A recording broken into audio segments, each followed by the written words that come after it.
The galaxy trembled as the massive alien fleet loomed over Earth's last remaining stronghold. The Zenthar, ruthless and efficient, had crushed every civilization in their path, leaving humanity teetering on the brink of annihilation. Their warships, impossibly advanced and bristling with weapons, filled the skies above Earth, and their leaders believed victory was inevitable. Yet in the midst of this overwhelming force, something unexpected happened. The Ardent Fury, a single human battleship, engaged the Zenthar flagship with a reckless maneuver that defied logic. Explosions echoed through space as the Ardent Fury's fragile hull absorbed blast after blast, its crew pushing their ship to the limit. Against all odds, they struck the Zenthar at their heart, a move so audacious it left even the alien commanders speechless. Humanity was no longer the underdog. They had come to show the galaxy that they would never be conquered. The galaxy was a vast expanse of glittering stars, vast alien civilizations, and interstellar warlords who ruled entire star systems with iron fists. For centuries, the Zenthar, a technologically superior race from the Calrith Nebula, had expanded their empire, crushing every species that dared to challenge their authority. Their fleet was a marvel of deadly precision, massive warships armed with energy weapons capable of vaporizing planets, and their tactics, honed through centuries of conquest, were unrivaled. They saw the galaxy as a collection of territories to be dominated, and they ruled with cold efficiency. But there was one species they had failed to fully comprehend: humanity. The Zenthar's first encounter with humans had been brief, but in their arrogance they dismissed Earth's inhabitants as primitive and unworthy of their attention. The humans, with their scattered colonies and limited interstellar technology, were simply another race to be assimilated. They underestimated humanity's greatest strengths: resilience, ingenuity, and a deep-rooted sense of empathy, qualities that the Zenthar couldn't fathom. By the time the Zenthar realized their error, it was too late. Humanity's role in the galaxy was initially one of subjugation. Despite their rich history and rapid technological advancement, humans had never faced a true, organized enemy beyond their own borders. The once thriving Earth, which had been the cradle of their civilization, had long since been reduced to a desolate wasteland after the Zenthar's initial strike. Major cities lay in ruins, and the few survivors clung to life in underground bunkers or aboard space stations orbiting the decimated planet. Most human colonies in the distant reaches of the galaxy had suffered the same fate, but Earth, the birthplace of humankind, remained a symbol of their defiance. It was on Earth that humanity's most unlikely hero would emerge: Commander Ronan Kell, leader of the human resistance fleet. Commander Kell had been a captain of a small exploration vessel, tasked with charting distant planets and mapping resources for a galaxy that viewed humanity as little more than a curiosity. However, when the Zenthar arrived, Kell's role shifted dramatically. He quickly rose through the ranks, driven by an unyielding will to protect his people. As the Zenthar's first strike devastated Earth, Kell and his fleet of civilian and military ships rallied survivors from across the stars to form the Human Resistance, a ragtag group of fighters bent on survival. Kell knew humanity was at a severe disadvantage. The Zenthar had nearly obliterated their defenses. Their advanced ships outclassed humanity's greatest efforts. But Kell's experience in deep space exploration and his natural cunning had already begun to shape a new form of warfare for the humans. Against overwhelming odds, humanity's adaptability would be their greatest weapon. As humanity struggled to regroup, the Zenthar leadership, seated in their crystal-encrusted citadel on the ice world of Vithar Prime, held firm in their belief of inevitable victory. Their supreme commander, Zorath Quix, sat high upon his throne, watching the destruction unfold from the safety of his command center. A being of terrifying intellect and ruthless ambition, Zorath Quix had never lost a battle in his life. He saw the humans as weak, fragmented, and disorganized, their survival a testament only to their sheer luck. To him, they were nothing more than insects to be crushed beneath his heel. Their resistance is nothing more than a fleeting annoyance, Zorath Quix said, his voice cold and calculated as he surveyed the incoming reports. His strategist Kalthar stood nearby, nodding in agreement. Indeed, Commander, their ships are primitive and ill-equipped.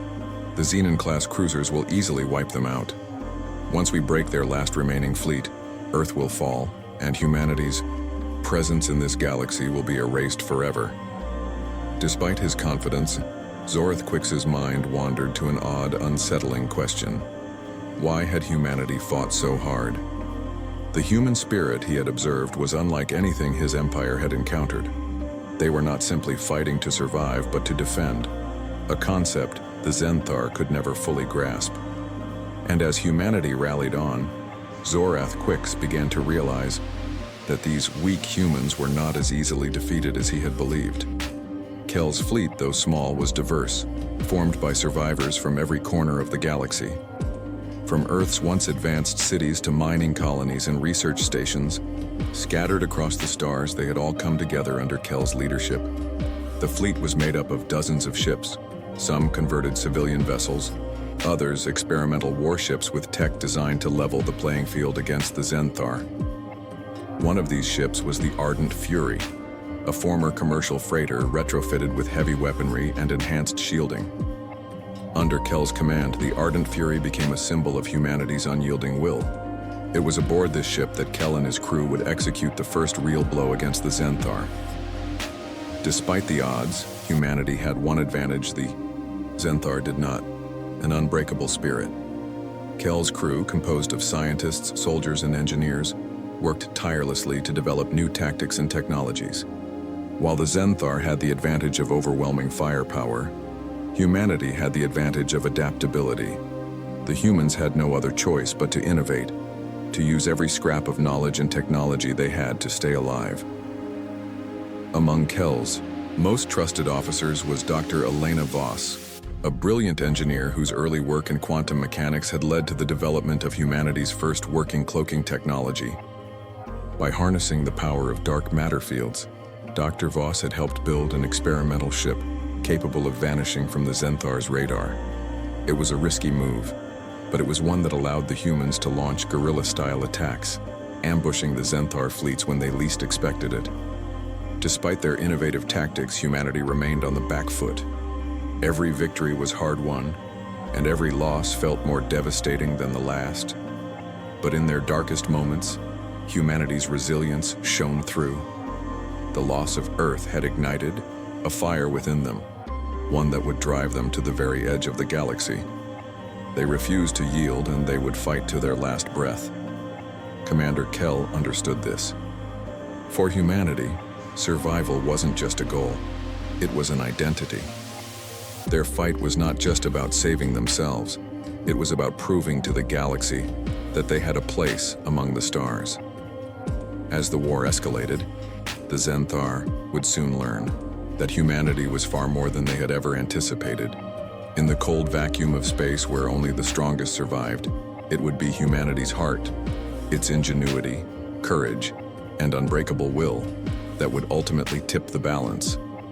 And the Zenthar would soon realize that their greatest miscalculation had been underestimating the one thing they could never understand: humanity's capacity for hope. The Human Resistance Fleet, led by Commander Ronan Kel, was a beacon of defiance in a galaxy ruled by the Zenthar. Despite their early victories, the challenges they faced were mounting. The Zenthar, though caught off guard by humanity's resilience and ingenuity, began to adapt. Their vast resources and technological superiority posed an ever-growing threat, forcing humanity into a battle of wits, strategy, and survival instincts. Following their initial successes, the Human Resistance had managed to disrupt several key Zenthar supply routes using cloaked ships and guerrilla tactics.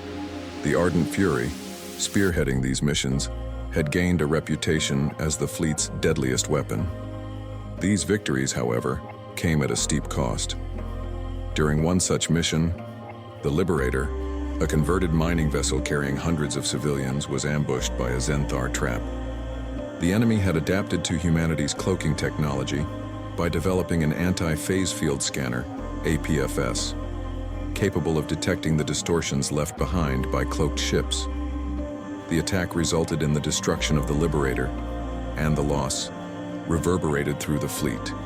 Kel stood in the dimly lit war room of the Ardent Fury, staring at the holographic representation of the destroyed ship. "They're learning," he muttered, the weight of his words sinking into the room.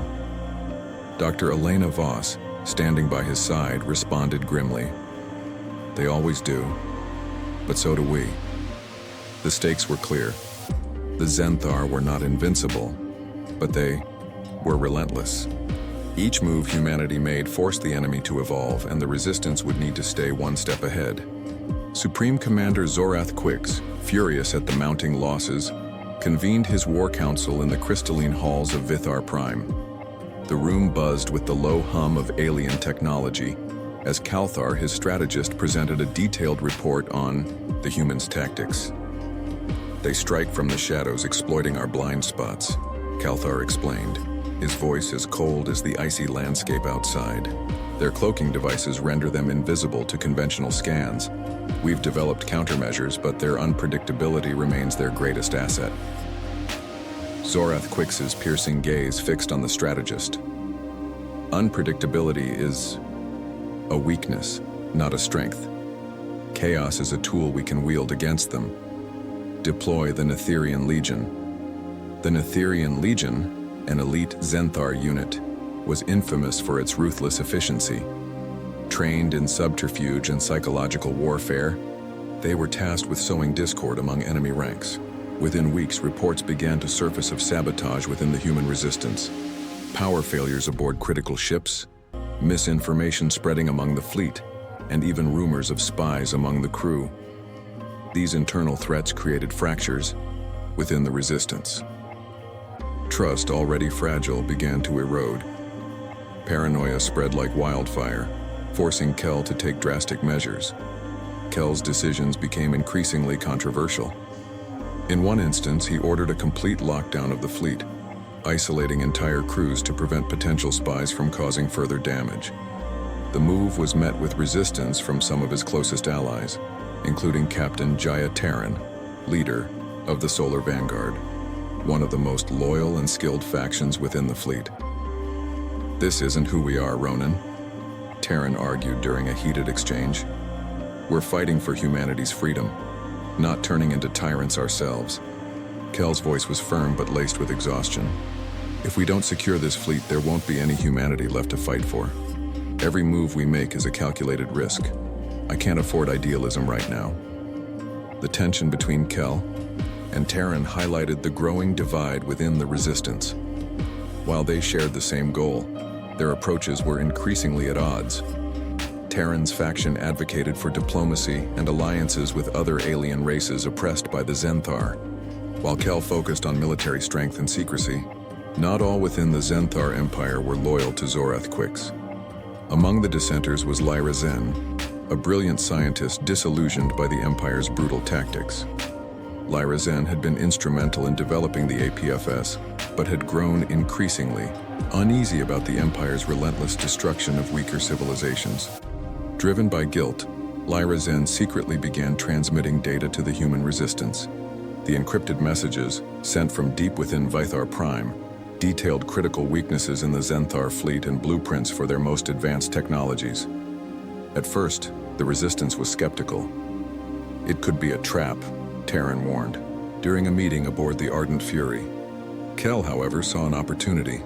"If this is real, it could change everything. We have to take the risk." With Lyra Zen's help, the Resistance gained access to the schematics for the Xenon-class battlecruisers, the backbone of the Zenthar fleet. The information revealed a critical vulnerability in their shielding systems, providing humanity with a chance to strike a decisive blow. The Resistance, emboldened by Lyra Zen's intelligence, launched a daring assault on the Zerathon shipyards, a critical Zenthar manufacturing facility.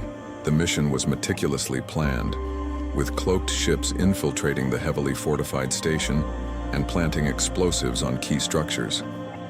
The operation was a success, dealing a significant blow to the Zenthar war machine. But the victory came at a high cost. The Zenthar unleashed their wrath, deploying fleets to hunt down the Resistance. Entire human colonies were annihilated in retaliation, leaving the survivors with nowhere to run.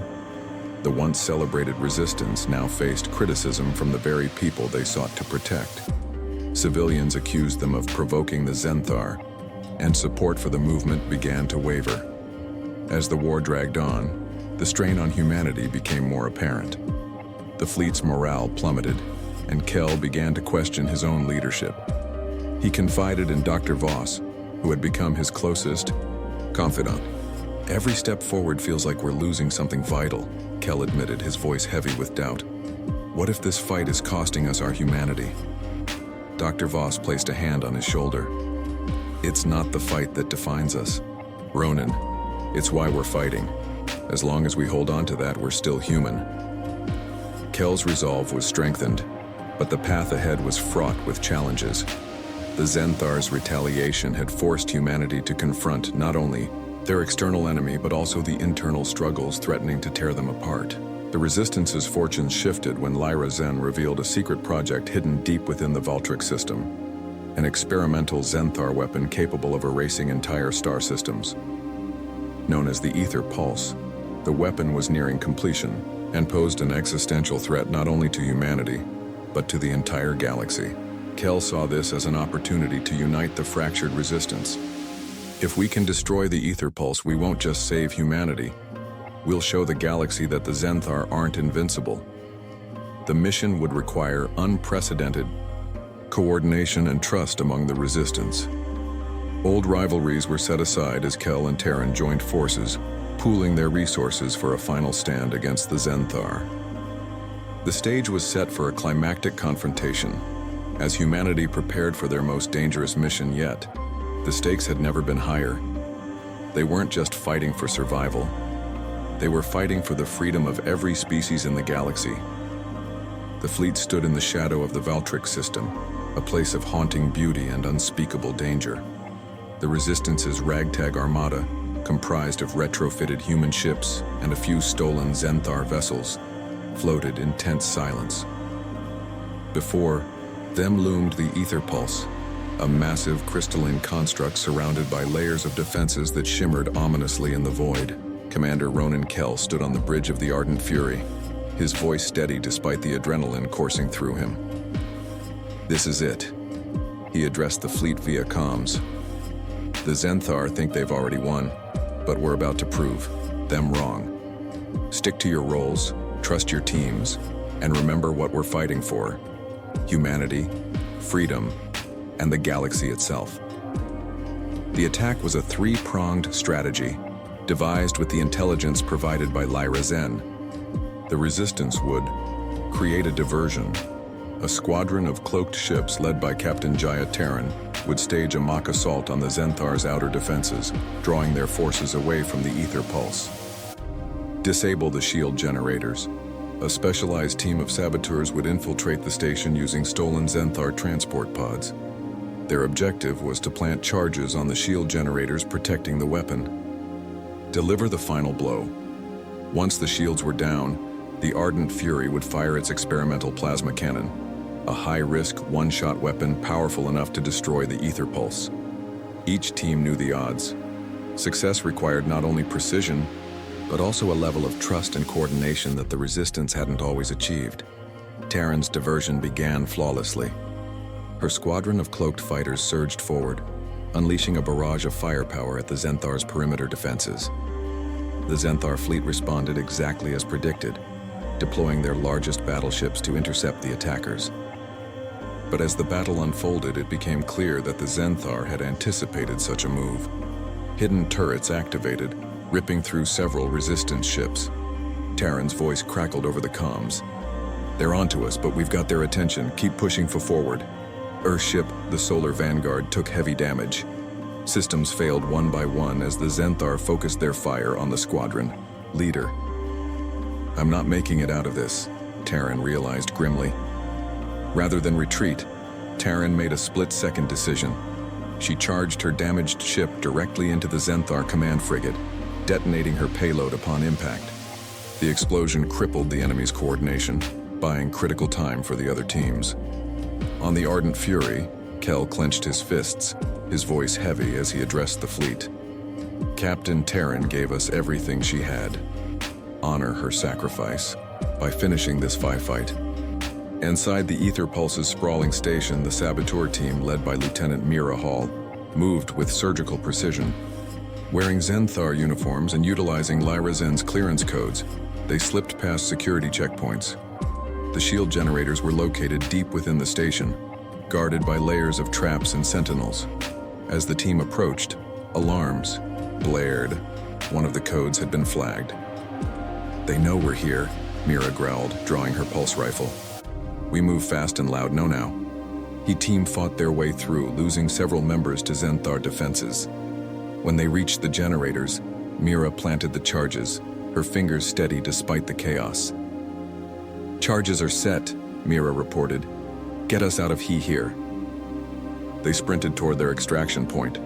The station's security systems activated, sealing off corridors and unleashing deadly drones. Mira turned to face the pursuing drones, her weapon blazing. "Go!"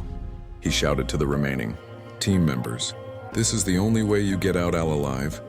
He team escaped in a stolen Zenthar transport pod as the charges detonated, sending a ripple of explosions through the station. The Ether Pulse's shields flickered, then collapsed entirely. Back aboard the Ardent Fury, Kell received the news. "The shields are down," Dr. Voss confirmed, her voice trembling with both relief and urgency. "Prepare the plasma cannon," Kell ordered. The experimental weapon had never been tested in combat, and firing it would drain nearly all of the ship's power. As the Ardent Fury maneuvered into position, the Zenthar fleet began to regroup. Warning lights flashed across the bridge as enemy ships closed in. "Commander," Voss warned, "if we don't fire now, we won't get another chance." El's voice was calm but resolute. "Target locked, fire the cannon." The plasma cannon unleashed a blinding beam of energy, striking the heart of the Ether Pulse. The crystalline structure fractured, glowing ominously before imploding in a catastrophic chain reaction. The explosion sent shockwaves rippling through the Valtryx system, vaporizing nearby Zenthar ships and leaving nothing but debris where the weapon once stood. The Ardent Fury was caught in the shockwave, its systems failing as power reserves plummeted. "We're dead in the water," the ship's engineer reported. Zenthar reinforcements arrived, and it seemed all hope was lost. But then, a fleet of ships appeared on the horizon, vessels from alien species that had been inspired by humanity's defiance. The reinforcements engaged the Zenthar, buying the Ardent Fury enough time to restore basic systems and retreat. The destruction of the Ether Pulse marked a turning point in the war. The Zenthar's grip on the galaxy began to loosen as more species rose up in rebellion. Humanity's actions had proven that even the mightiest empire could be challenged. For Kell, the victory was bittersweet. He stood on the observation deck of the Ardent Fury, gazing out at the debris-filled void. The cost had been enormous, friends lost, lives sacrificed, but the hope ignited was undeniable. Dr. Voss joined him, her voice soft. "They'll write songs about this day, you know."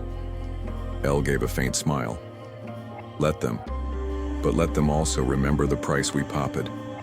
If the Zenthar Empire on the defensive, humanity's future remained uncertain, but for the first time in decades, it was a future filled with possibility. The battlefield was quiet now, save for the hum of disabled ships and the distant crackle of residual energy waves.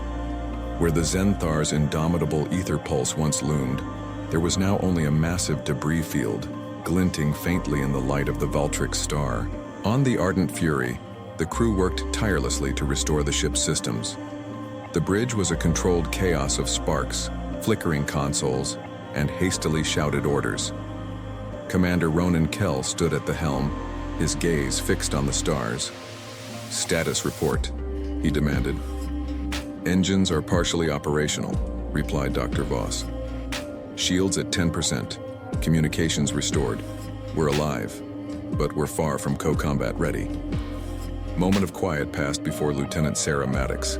The ship's communications officer turned with an incredulous expression.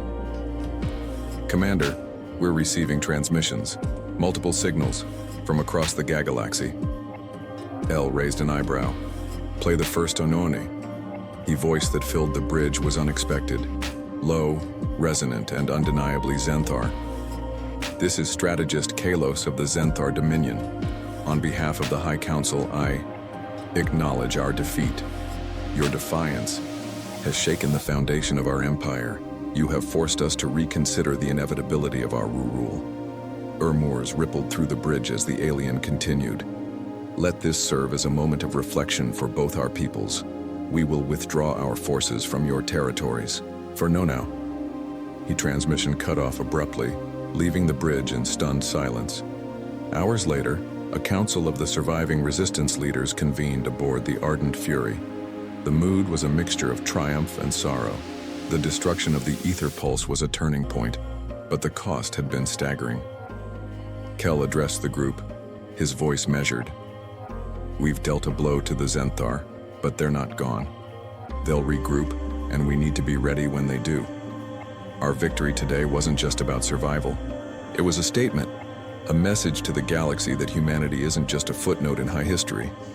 Eads nodded around the table, though exhaustion was evident on every face. The resistance had won the day, but rebuilding their forces and securing alliances would require time and effort. As the meeting adjourned, Kel lingered, staring at a holographic display of the Valtrix system.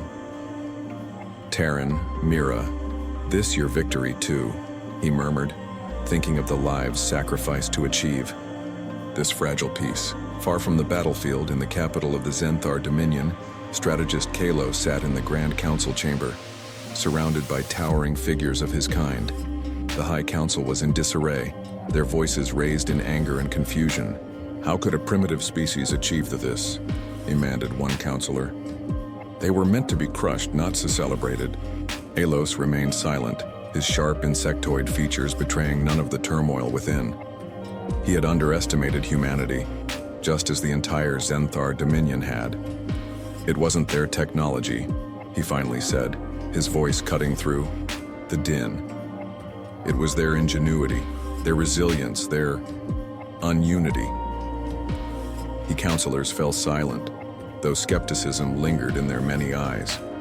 Kalos continued, humans don't fight like we do. They adapt. They take risks we would consider unthinkable, and they care. For their own, yes, but also for others. It makes them unpredictable and dangerous. Nay of the elder counselors hissed. You speak as though they are superior. Alos shook his head. Not superior. Different. They've shown us that power alone cannot guarantee control. If we do not change, we will fall to them. Not because they are stronger, but because they believe in something greater than themselves. The council chamber fell into an uneasy silence. For the first time in centuries, the Zenthar Dominion faced not just a military setback, but an existential crisis. Back aboard the Ardent Fury, another transmission arrived, this one from an unexpected source. The Nyari, a reclusive and enigmatic species, hailed the resistance. Humans, the Nyari envoy began, their voice melodic and tinged with curiosity. Your actions have defied all probability. We watched, believing you would fall, yet here you stand, victorious. We wish to turn from Yoyu. The offer was a breakthrough. The Nyari, known for their advanced technology and vast knowledge, had never allied with any species before. Kel responded with cautious optimism. If you're willing to stand with us, then we welcome your friendship. Together we can ensure that no empire ever threatens the galaxy like this again. The envoy's response was cryptic but hopeful. Perhaps humanity's spark will reignite what we have long forgotten. Let us see where this path leads. As the day ended, Kel found himself alone in the observation deck, watching the debris field that marked their hard-fought victory. Dr. Voss joined him, her expression contemplative. We did it, she said softly. Against all odds, we wowin. El nodded, though his gaze remained distant. For now. But the galaxy's still a dangerous place. We've made enemies today, just as we've made Alalis.